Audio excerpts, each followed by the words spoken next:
Today we have the poem My Last Duchess by Robert Browning. This is one of Browning's famed dramatic monologues. A dramatic monologue is a poem where one person seems to be giving a speech and there is a supposed listener. The entire poem consists of one person speaking out. The subtitle of the poem is given as FERRARA. This is to denote that the character in it is the Duke of Ferrara. Browning himself lived in Italy for a long time and he loved Italy. So there are two periods I would like you to keep in mind while doing this poem. One is Victorian England, the 1800s, in which Browning himself was born and lived to be a great Victorian poet. And on the other hand, we have the Italian Renaissance. Think of Raphael's painting. That is the Italian Renaissance. And here we have a duke who lived during that period. So this is loosely based on a particular duke known as Alfonso II, who had a very young wife and she mysteriously died at the age of 16. And this story is what Browning has made into this amazing masterpiece, My Last Duchess. We can say that Browning is imagining a situation. At that time, it was rumored that the lady had died in very suspicious circumstances. And there are also equally records saying that she had died of illnesses. But here we see that Browning is going to imagine a different and very exciting or scary scenario. That's my last Duchess painted on the wall, looking as if she were alive. I call that piece a wonder now. Here we see that the Duke has somebody coming in to speak to him. That is an emissary, an ambassador sent by another nobleman, a count. And the count has sent his emissary in order to negotiate the dowry, to come in with a proposal for this Duke. So we see that the Duke is looking out for yet another marriage. He is going to marry again. And it is to this ambassador that he is speaking. He has taken this man to his gallery or where his prized possessions are kept, where all his pictures, his collections are kept. And here he draws the curtain and he shows the picture of a beautiful young woman. And he points at it and says, "This is my last Duchess." The word last Duchess shows us that she is no longer alive. And there can also be that ambiguity of whether she was one among his many wives. Did he have more than one? That question also comes. And he says she's painted here, and this painting looks as if she were alive. I call that piece a wonder. So he himself believes it to be a masterpiece. The very beginning is with a possessive pronoun, my last Duchess. From here itself, we get the feeling that the Duke considers this lady as well as this portrait to belong to him. There is a possessiveness seen from the very beginning. Fra Pandolf's hands worked busily a day, and there she stands. Will you please you sit and look at her? So he draws a chair and he tells this visitor, why don't you sit and look at this beautiful picture? Fra Pandolf was busy for an entire day. Fra Pandolf is an artist. This is an imaginary character created by Browning. And the word Fra stands for a missionary, a priest. It could stand in English, it could be said as brother. So Brother Pandolf's hands worked busily, and there she stands. I said, Fra Pandolf, by design, for never read strangers like you that pictured countenance, that depth and passion of its earnest glance. But to myself they turned, since none puts by the curtain I have drawn for you but I. He then says that many people have witnessed this picture.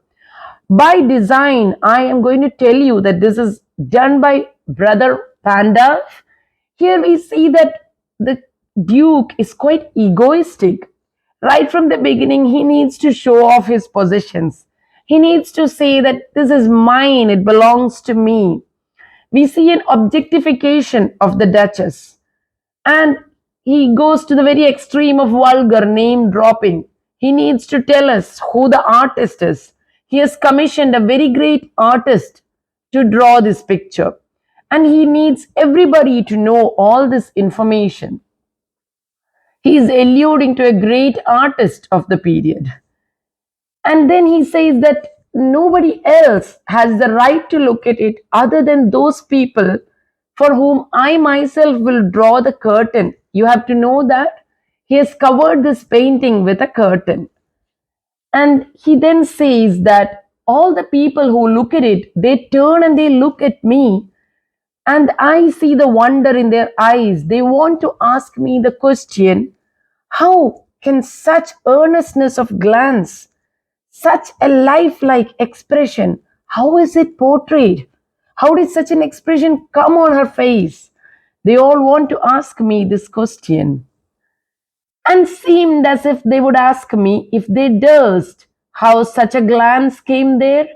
No, not the first. Are you to turn and ask thus, sir? So you're not the first to wonder at this expression on her face or the beauty of this painting. The word durst means dare. Those who dare. If any of these viewers dared, they would ask me this question. How did this expression come by on her face and how was it captured? Sir, it was not her husband's presence only called that spot of joy into the Duchess' cheek. So he says, it was not just my presence that has brought that spot of joy. We can imagine that maybe the Duchess has a blush on her face. We know that she is very beautiful and there is a loving expression. But here we see that the Duke is getting ready to slander her. He says that it is not just a Duchess, the Duchess expression is not only due to me, her husband, but it could be anything. For example, it could be that Fra Pandolf chanced to say, her mantle laps over my lady's wrist too much, or paint must never hope to reproduce the faint half flush that dies along her throat. So here Fra Pandolf, the priest, could have just said something as ordinary as, your mantle overlaps your wrist. So here there is a slight indication of flirtation going on between this priest and the lady. The priest, by saying that, your mantle is overlapping your wrist, is he perhaps suggesting for a little bit more of skin show? This is what the Duke wants us to imagine. Or he might have said, that blush on your face, that perfectness on your face, I do not think that paint can do justice to it. And as listeners, when we listen to these lines, we know that these are mere pleasantries that any human being may say to another. And the lady who is smiling back is simply being gracious. We get, this is the speciality of Browning's poems. By this monologue, we get an image of all the characters. Even though the Duchess is no longer alive, nothing is said about the Duchess. And we see that the Duke only insists on slandering her. We get the image, I feel, of a beautiful, gracious woman, kind, loving, gentle. She has sat for her portrait and she is simply being pleasant and kind to the priest. The fact that it is a priest who is sitting before her also shows that there is definitely no flirtation going on there. That is a man committed to God. And the fact that the Duke chose a priest also shows how possessive he is of his Duchess. Now, the word spot, the usage of a word like spot on her cheek, also makes us think of the word blemish. A spot on a picture can also be a blemish, something wrong with the picture. And the words, the blush that comes, the half flush that dies along her throat. Does her happiness only extend to her face? Is that happiness going towards her heart? Why does that flush end in her throat? Was she suppressed? Was her voice suppressed? Was it strangled in her throat? All these images come to our mind. Such stuff was courtesy, she thought, and cause enough for calling up that spot of joy. She had a heart, how shall I say, too soon made glad, too easily impressed. Now the Duke continues. He says that for my Duchess, anybody's speeches, beautiful speeches, she took it all as a courtesy. She did not realize, like me, that these are not courtesy but rather flirtation and very common. He wanted his wife to be an aristocrat who does not look at the common people. But he says, sadly, she was very easily impressed. Her heart was such that it delighted in all the small joys around her. She looked on, and her looks went everywhere. He is quite sarcastic in his tone when he says, she looked on and her looks went everywhere. 'Tis all one, sir, my favour at her breast, the drooping of the sunlight in the west, the bow of cherries some officious fool broke in the orchard for her. So my favor at her breast, that is my love, my commitment, my marriage. And we can imagine that he would have showered her with jewels and pearls, and probably right at her breast there would have been even the arms, the symbol of his old uh, uh, house, the house of Ferrara. Alfonso was known as belonging to the house of Este, and that lineage, all that would be shown. They would have a symbol, maybe a ring, a brooch, showing that they belong to this ancient family, and all that he would have showered her with. But she found the same pleasure even when somebody broke some cherries, a bunch of cherries from the orchard, and gave it to her, or when she rode on a white mule. She was joyous to see people, to see these little things. He even says nature.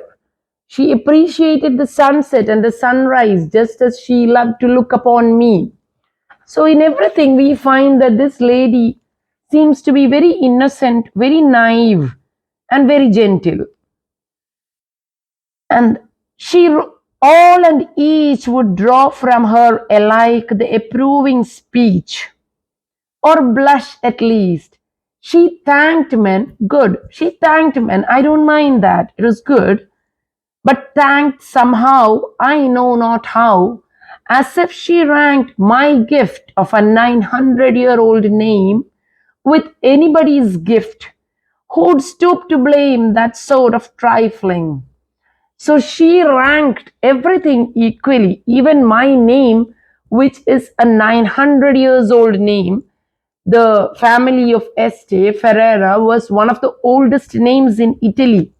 So here the Duke feels that she does not give enough importance to his name, his lineage, his heritage, the all the things that come with his family name, the prestige, the valor. But for her, she simply loved him as a wife loves her husband. And he did not like this. The fact that she was not an aristocrat, the fact that she did not keep a distance from the common men around her. And he says that to blame her would be to stoop. And how could he, such a great duke, stoop? How could he stoop and tell her that what she was doing was wrong? Because even if he were to ask her to change, even then it would place him lower than her. He would be making a request to her, and he is not used to being lower than anybody.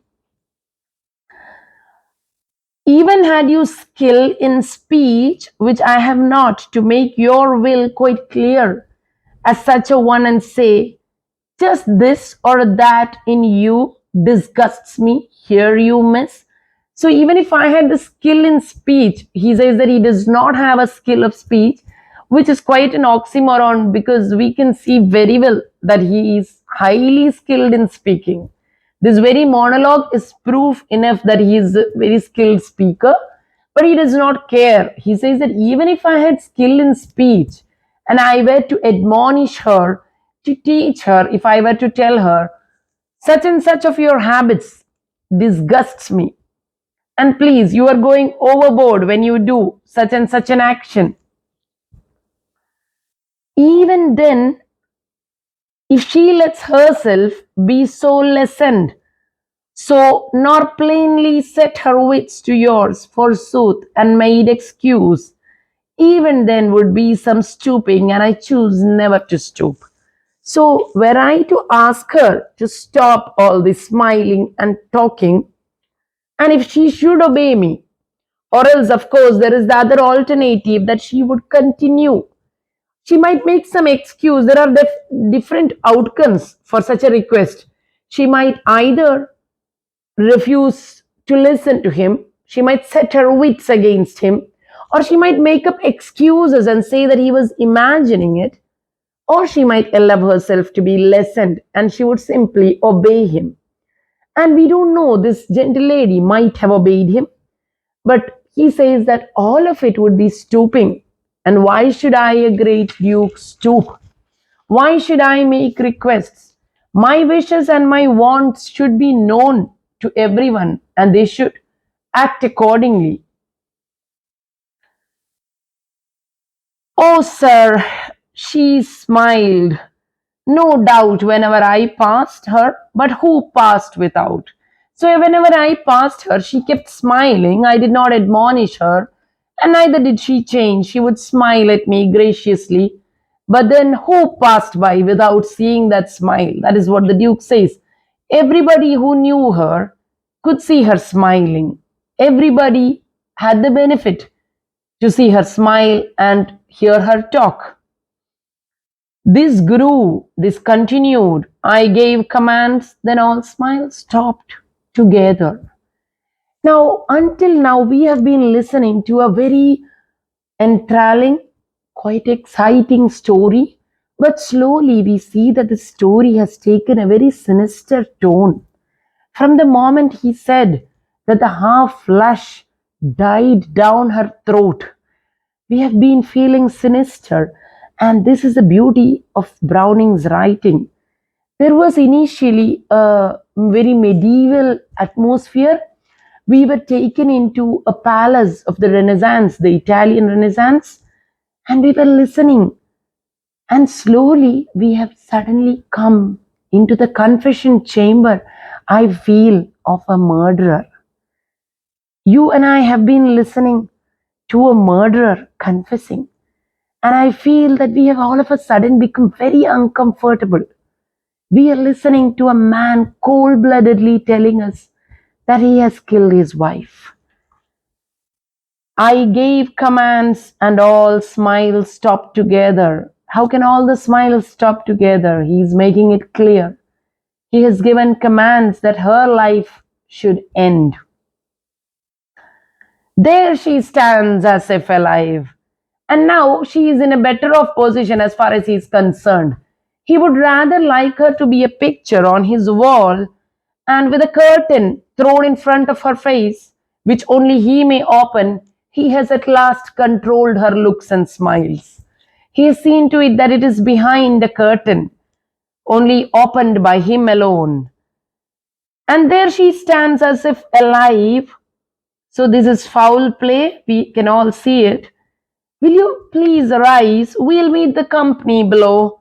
Then I repeat, the Count, your master's known munificence, is ample warrant that no just pretence of mine for dowry will be disallowed.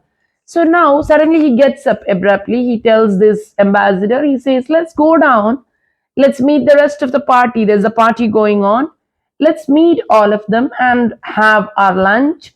And I know about the Count, the nobleman who has sent you. I know of his munificence, I know his generosity. He is acclaimed for his generosity and he is going to pay me a very substantial dowry. But I am not going to speak or negotiate about such trifling matters. He wants to show that he is not a greedy person, though in fact we know that he is very much interested in the money that is going to come to him. And he says, though his fair daughter's self, as I avowed at starting, is my object. So, my object in this marriage is only his fair daughter. I have told that before itself. And only that is what I desire. Though I know out of his generosity, he will pay me a great dowry. Let us go. Again, the word object shows, the two meanings of one objectification can also be taken here. That is, it is again a possessive pronoun. This wife that is yet to come to him is also going to be treated as an object for sure. And we should say that this ambassador, if he had the ability to see into the through this dramatic monologue, surely he would go and advise the count, the nobleman, not to give his fair daughter. And that is the hope that we too, as listeners, feel. That not one more child should not be sacrificed at this vicious count's altar of egoism. Now he says, we can say that the poem moves in a circular frame. Initially, it started in a very polite, formal tone. It slowly went on to the conflict, the agony, the dilemma, the jealousy of the count, and then it is slowly coming back to the original formal, polite speech. So it has a circular structure. We can say enjambment is one of the poetic devices used, definitely. Then there is symbolism, there is metaphor. So he says, nay, we'll go together down, sir. Notice Neptune, though taming a seahorse, though a rarity, which claws of Innsbruck cast in bronze for me. So now on the way out, there is another bronze statue that is of Neptune. We know Neptune is the Roman god of the sea, and he is taming the horses. And this statue is placed there. Again, there is an allusion to yet another great artist who is called Claus of Innsbruck. It is said that this emissary is coming from Innsbruck. So he says, this artist has made it specially for me, this beautiful, amazing masterpiece.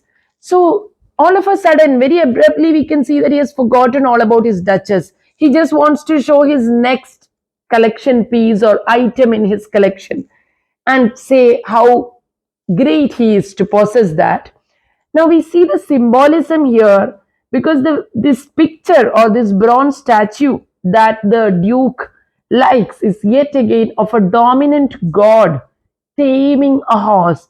This symbolizes his mentality where he feels that he is always having the upper hand. He is a dominant character, and his wife or anybody who is in his castle should be tamed by him, should be lessened. The very word lessened shows infantilizing. So here we feel that Browning, definitely every student who reads this poem has to bring forth the topic of patriarchy. The Renaissance period saw women being treated as objects, and even unto the Victorian period, Browning could have been talking about the women of his period as well as the period of the Renaissance. Women of the Victorian period too, the moment they married, all their property belonged to their husband. They were not allowed to own estates. They were not allowed to own lands. The Victorian authors, very many poets of the Romantic and Victorian period, novelists, women writers, wrote under male names. So women who were supposed, who seemed to have a lot of importance, were actually placed far below. And this patriarchal parochial setup saw to it that women were always bound in the domestic scene. They could only be angels who looked after the home and hearth. They had only the option of being good mothers and wives, but they were always supposed to be on the, they had to remain subjugated. Their voices were not heard. And through this poem, Browning makes it clear that the Duke too considered his wives as his possession. So he is making us question the rules of patriarchy. The themes are definitely power, conflict. There is the conflict in the Duke's mind, and we also need to think that did he win?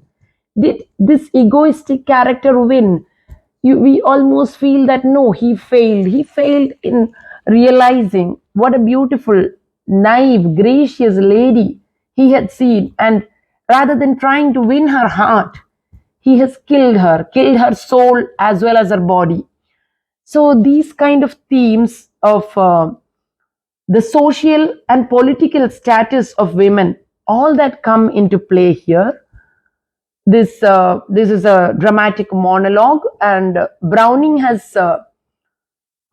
poems deal with history, with the Victorian life. He was very much influenced by Shelley, so many of his former poems are rather show the influence of Shelley's odes. Thank you.